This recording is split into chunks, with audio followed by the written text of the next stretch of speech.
El filósofo Platón, partidario de Pitágoras, insinuaba enigmáticamente que había una llave de oro que unificaba todos los misterios del universo. Esta es la llave de oro a la que regresaremos una y otra vez a lo largo de nuestra exploración.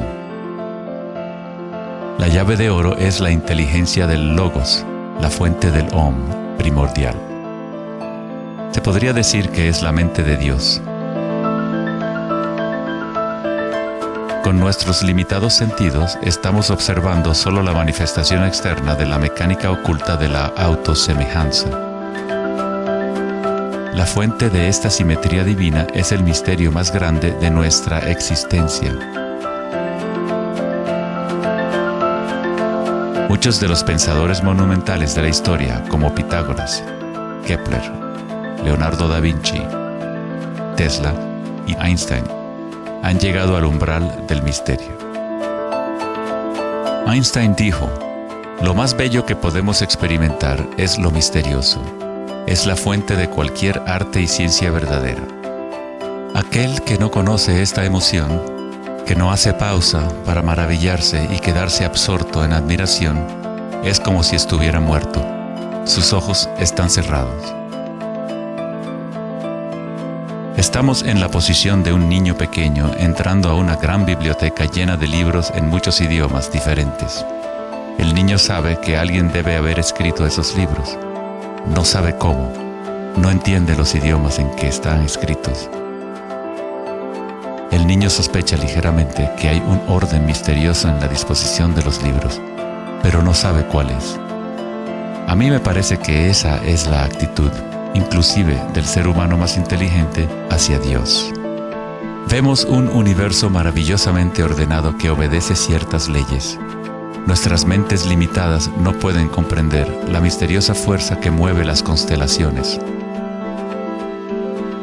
Todo científico que observa detenidamente el universo y todo místico que observa profundamente su interior, se encuentra tarde o temprano, cara a cara, con la misma cosa, la espiral primordial.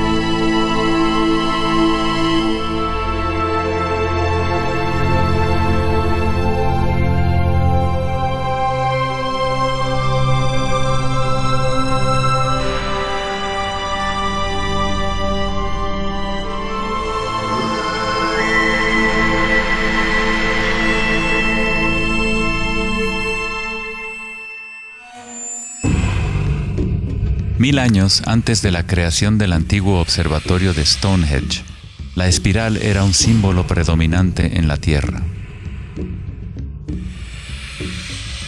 Las espirales antiguas se pueden encontrar por todas partes del mundo. Miles de espirales antiguas como estas se pueden encontrar en toda Europa, Nuevo México y Utah en Estados Unidos, Australia, China y Rusia, en virtualmente todas las culturas indígenas de la Tierra. Las espirales antiguas simbolizan el crecimiento, la expansión y la energía cósmica encarnada en el Sol y en el cielo. La forma espiral refleja el macrocosmos del universo mismo revelándose. En las tradiciones indígenas, la espiral es la fuente energética, la madre primordial. Las espirales neolíticas de Newgrange, Irlanda, se remontan a 5000 años.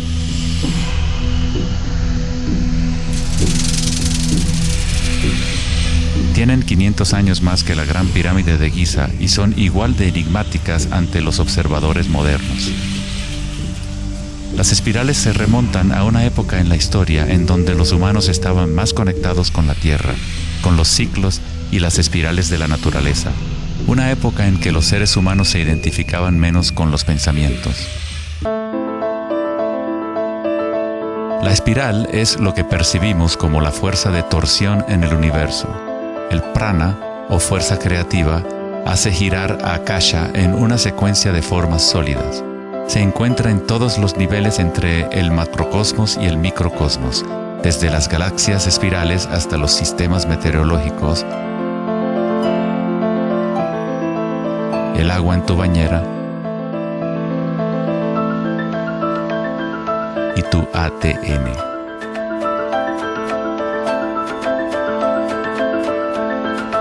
En la experiencia directa de tu propia energía, la espiral primordial no es una idea, sino más bien lo que hace posible toda condición e idea.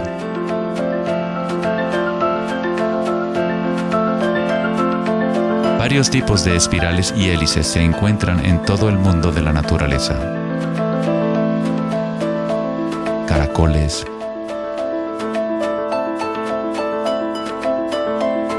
corales marinos,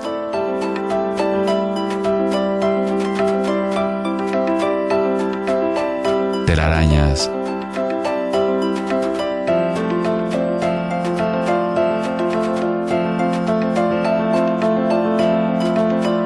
fósiles.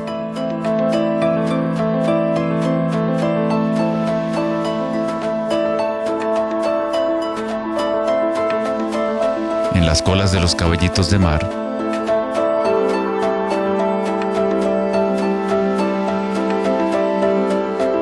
y en las conchas.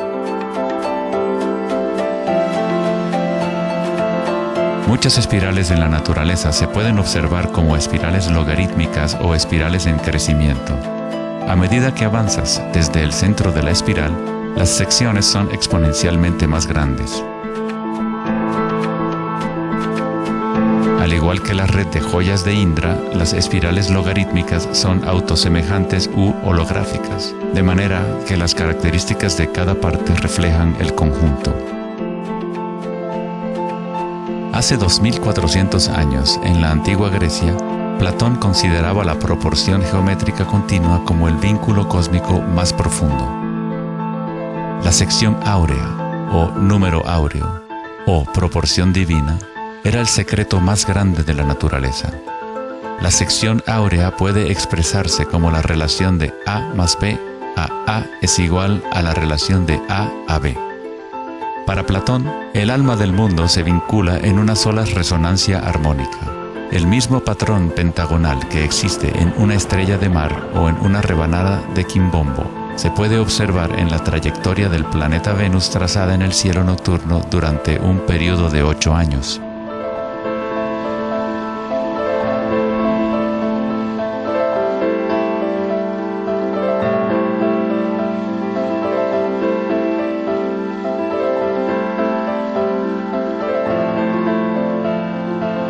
Se observa en el mundo inteligible de las formas en el cielo y en el mundo visible de los objetos materiales en la tierra, a través de este principio de la autosemejanza geométrica. Desde los patrones autosemejantes del brócoli romanesco hasta las ramas de las galaxias, las espirales logarítmicas son patrones omnipresentes y arquetípicos. Nuestra galaxia de la Vía Láctea tiene varias ramas espirales logarítmicas con una pendiente de unos 12 grados. Cuanto mayor la pendiente de la espiral, más compactos son los giros. Al observar una planta que crece a intervalos de tiempo en un video, uno es testigo de su danza con la espiral de la vida.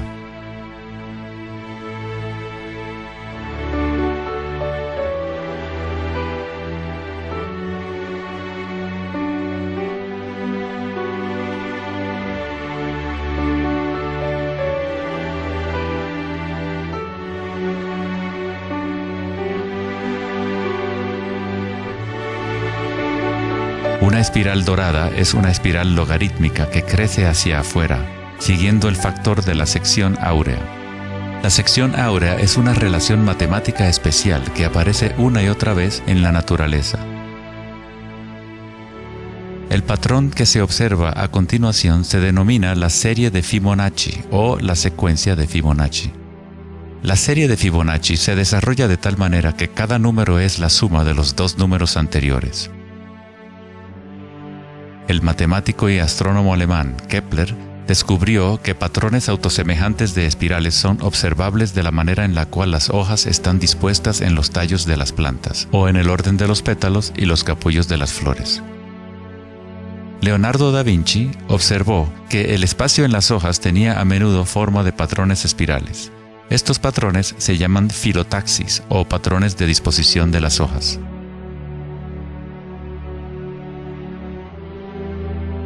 La disposición filotaxis se puede observar en los nucleótidos independientes del ADN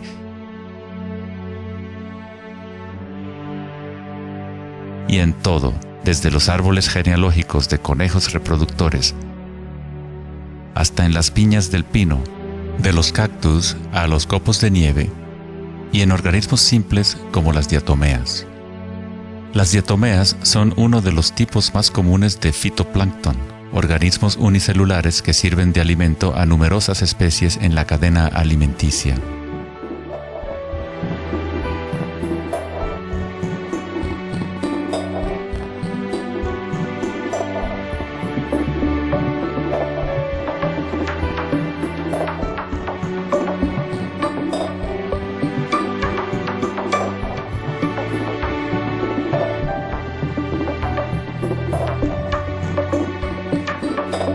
¿Cuánta matemática debes saber para ser un girasol o una abeja?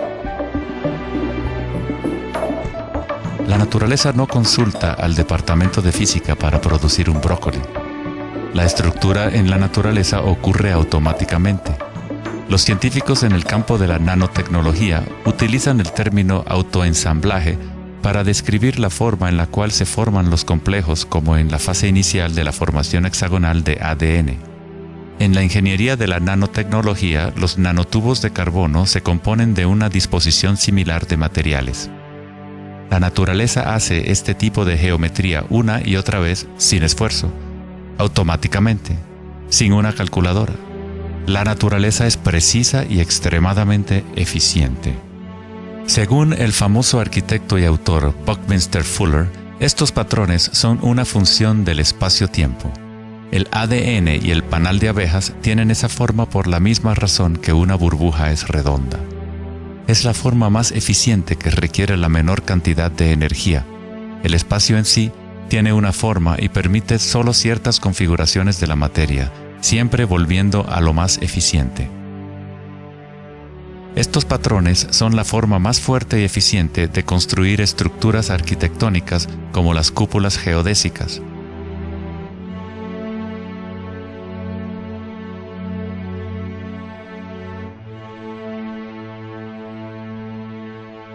Los patrones de espirales logarítmicas permiten la exposición máxima de las plantas a los insectos para la polinización.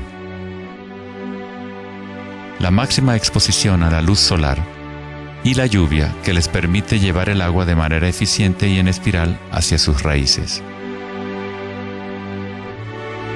Las aves rapaces utilizan el patrón de espiral logarítmica para acechar a su próxima presa. Volar en espiral es la forma más eficiente de cazar.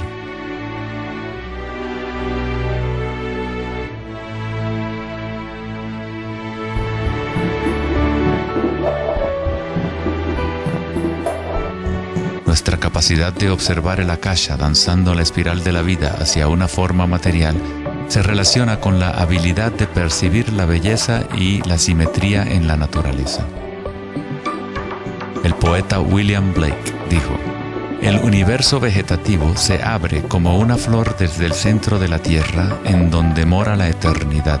Se expande desde las estrellas hasta el caparazón mundano y ahí se encuentra con la eternidad de nuevo, tanto desde dentro como desde fuera".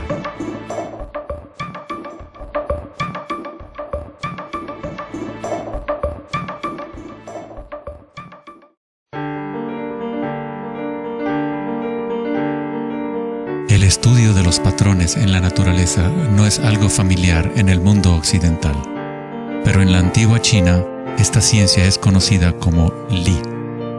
El Li refleja el orden dinámico y el patrón en la naturaleza. Pero no es considerado algo estático, congelado o inmutable como un mosaico. Es un patrón dinámico que se materializa en todos los seres vivos.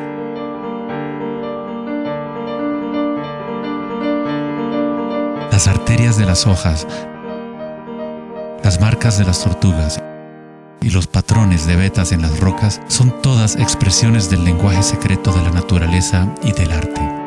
El laberinto es uno de los muchos patrones de Li. Se encuentran en las estructuras de los corales, en hongos como el morel,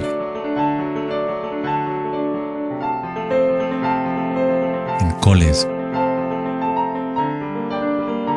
y en el cerebro humano. El patrón celular es otro patrón común en la naturaleza. Existe una gran variedad de diferentes estructuras celulares, pero todas tienen un orden similar definido según su propósito y función.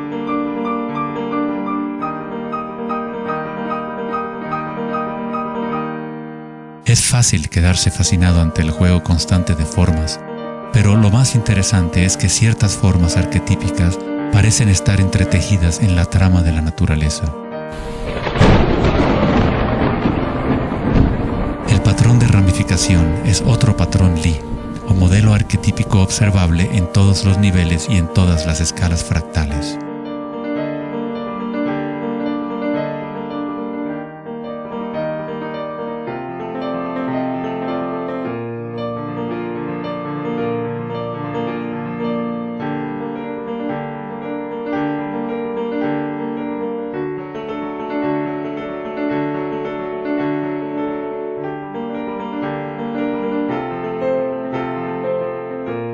Tomemos, por ejemplo, esta imagen increíble de una simulación de computadora conocida como la simulación del milenio, que muestra la distribución de la materia oscura en el universo local.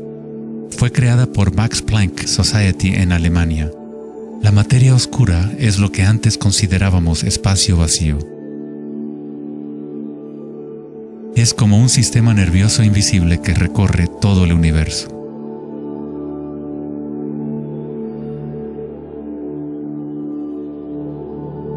El universo es literalmente como un cerebro gigante. Está constantemente utilizando un tipo de energía oscura u oculta que solo hasta ahora la ciencia empieza a entender. A través de esta red inmensa, la insondable energía se mueve proporcionando el impulso para la expansión y el crecimiento del universo.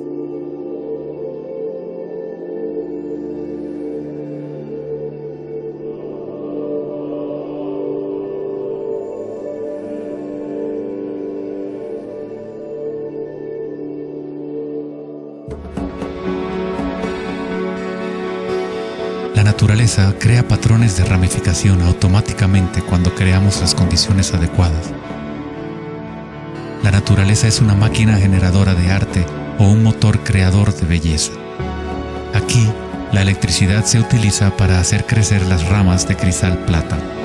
El metraje es en intervalos de tiempo a medida que crecen durante varias horas. Los cristales se forman sobre el cátodo de aluminio cuando los iones se depositan por electrólisis a partir de una solución de nitrato de plata. La formación es autoorganizadora. Estás viendo arte generado por la propia naturaleza. Johann Wolfgang von Goethe dijo: "La belleza es una manifestación de las leyes secretas de la naturaleza, que de otra manera estarían ocultas para nosotros por siempre". En este sentido, todo en la naturaleza está vivo, organizándose a sí mismo. Cuando se usa alto voltaje en la ramificación fractal, esto se vuelve todavía más obvio. Está sucediendo en tiempo real.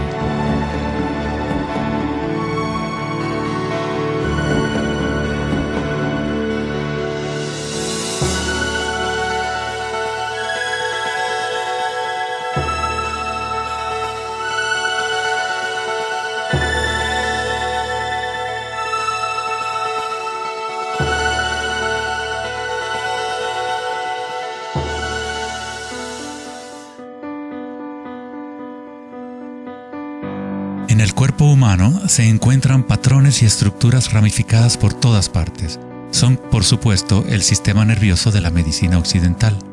Pero en la medicina china, ayurvédica y tibetana, los meridianos de energía son un componente esencial para entender cómo funciona el cuerpo. Los nadis o meridianos de energía forman estructuras ramificadas. Una autopsia no revelará los chakras o nadis, pero eso no quiere decir que no existen. Es necesario refinar las herramientas que usamos para poder observar. En primer lugar, debes aprender a acallar tu mente. Solo entonces podrás ver estas cosas primero en tu interior. En la teoría eléctrica, cuanta menos resistencia haya en un cable, más fácilmente puede transportar energía. Al cultivar la ecuanimidad a través de la meditación, se crea un estado de no resistencia en tu cuerpo. Prana o chi, o energía interna, es simplemente tu vitalidad interior.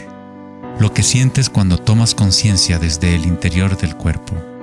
Los hilos sutiles de tu cuerpo que transportan el prana, los nadis, logran mover más y más energía pránica a través de los chakras. El cableado se hace más fuerte a medida que lo usas, pues permites que la energía fluya. Donde quiera que haya conciencia, el chi o energía comenzará a fluir y prosperarán las conexiones físicas. En el sistema nervioso y el cerebro, los patrones físicos de cableado se establecen por repetición. Si prestas atención continuamente a lo que está en tu interior y reduces la resistencia a las sensaciones que están experimentando, incrementas tu capacidad energética.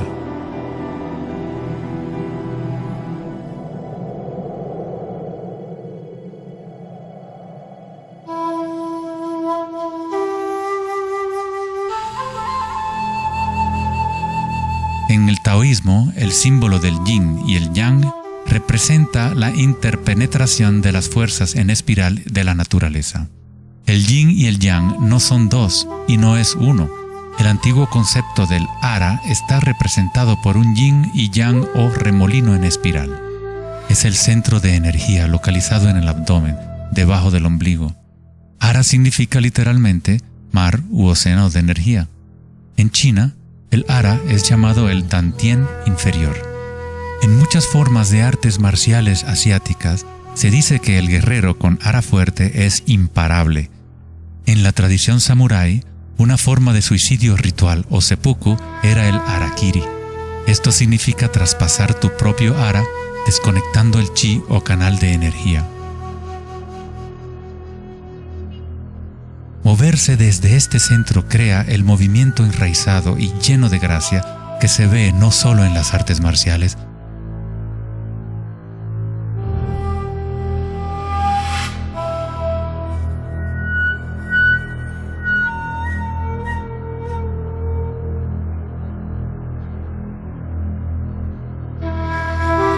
sino en grandes golfistas, bailarinas de danza del vientre,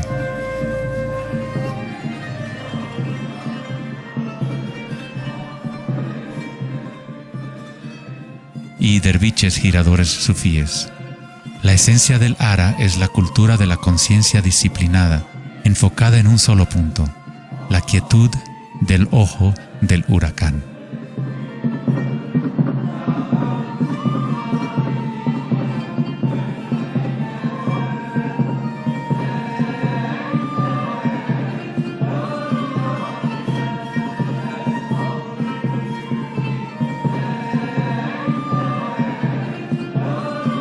Es el instinto de nuestras entrañas con relación a nuestra propia fuente de energía.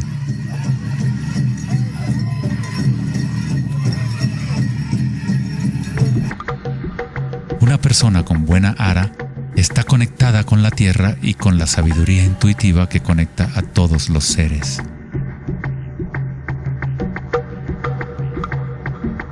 Pensar con tu vientre, el ara de Kengasai, es conectarte con tu sabiduría interior.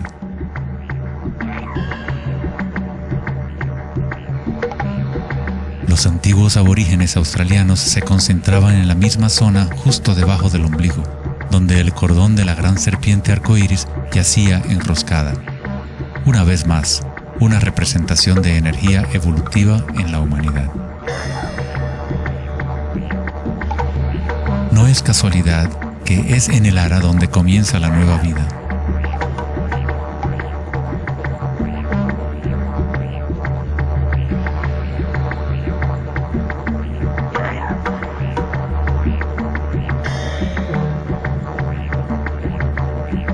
El sistema nervioso entérico, a veces llamado cerebro intestinal, es capaz de mantener una matriz compleja de conexiones similares a las del cerebro en la cabeza.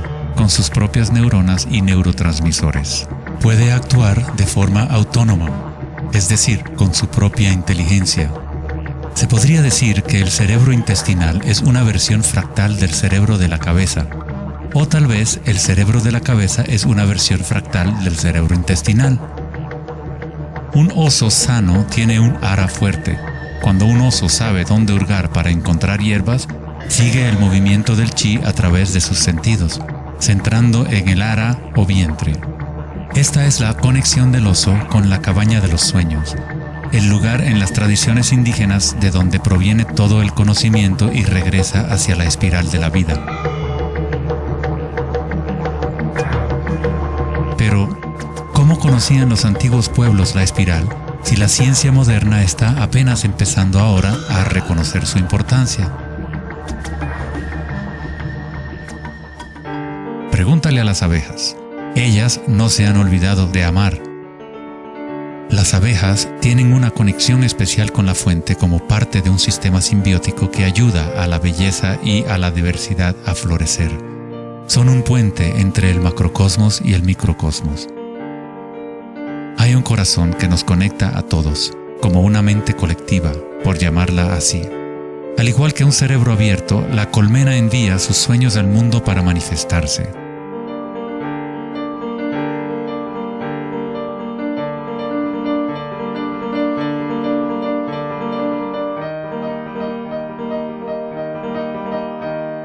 En la naturaleza, muchas criaturas saben cómo actuar en el unísono para moverse con un solo espíritu, en una sola dirección.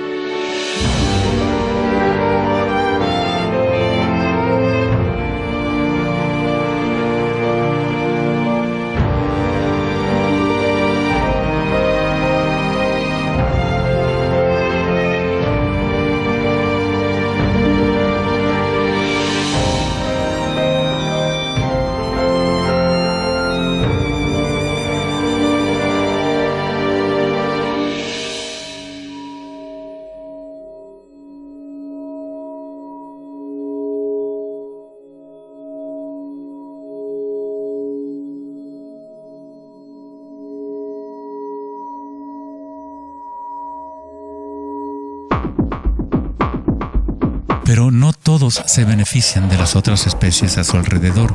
Por ejemplo, la cigarra devora todo en su camino. Una cigarra no tiene ninguna otra opción que actuar como cigarra. Nunca va a producir miel ni a polinizar plantas como una abeja. El comportamiento de una cigarra es rígido, pero un ser humano es único en el sentido de que podemos actuar como una abeja o como una cigarra. Tenemos la libertad de cambiar y manipular los patrones de la forma en que interactuamos con el mundo. Podemos existir en simbiosis o como parásitos.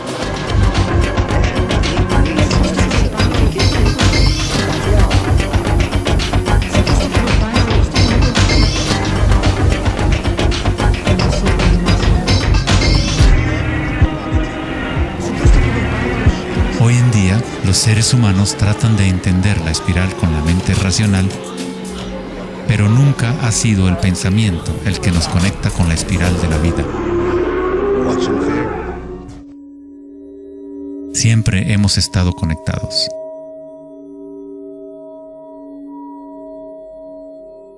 El pensamiento ha sido lo que nos ha mantenido en la ilusión de la separación dentro de nuestras propias identidades. El pensamiento es la creación de la separación, la experiencia de limitación. Cuanto más nos alineamos con el pensamiento, más nos alejamos de la fuente. Las culturas antiguas menos orientadas al pensamiento se alineaban con la espiral de una manera más directa y personal de lo que nosotros hacemos hoy en día. En la antigua India, el Kundalini es una representación de la propia energía interior que se mueve a lo largo de la columna vertebral en un patrón en forma de serpiente o hélice. En las antiguas tradiciones yogis de la India, los mundos interiores de las personas de la época se comparaban con las culturas que se centraban en el ara. Equilibrar el poder de la espiral con la quietud propia de la observación de tu conciencia es alinearte con tu pleno potencial evolutivo, para florecer como el ser original y multifacético que fuiste concebido. Ida, el femenino o canal lunar, está conectado al cerebro derecho y Pingala, el canal masculino o solar, está conectado al cerebro izquierdo. Cuando estos dos canales están en equilibrio, la energía fluye hasta un tercer canal, Sushumna, en el centro de la columna vertebral, energizando los chakras y desbloqueando nuestro pleno potencial evolutivo. La palabra chakra es una antigua palabra sánscrita que significa rueda de energía. El Kundalini es nada menos que la espiral primordial que, como una danza, hace emerger tu vida humana a la existencia. Es un orden diferente de energía al que normalmente conocemos, como un puente de materia bruta para las energías más sutiles. Tú eres ese puente. El Kundalini no es una energía que pueda ser forzada a través de la voluntad, el esfuerzo ni la fricción. Es similar a cultivar una flor. Todo lo que podemos hacer como buenos jardineros es preparar la tierra y las condiciones adecuadas y luego dejar que la naturaleza siga su curso. Si obligas a una flor a florecer prematuramente, la destruyes. La flor crece con su propia inteligencia, con su propia guía de organización. La mentalidad egoica que se obsesiona con el mundo exterior es lo que te impide experimentar tu verdadera naturaleza vibratoria. Cuando la conciencia se vuelca hacia el interior, se asemeja a los rayos del sol y comienza a florecer el loto interior. Conforme el Kundalini despierta en nuestro interior, comenzamos a notar el distintivo de la espiral en todas las cosas. En todos los patrones internos y externos, esta espiral es el vínculo entre nuestros mundos interiores y exteriores.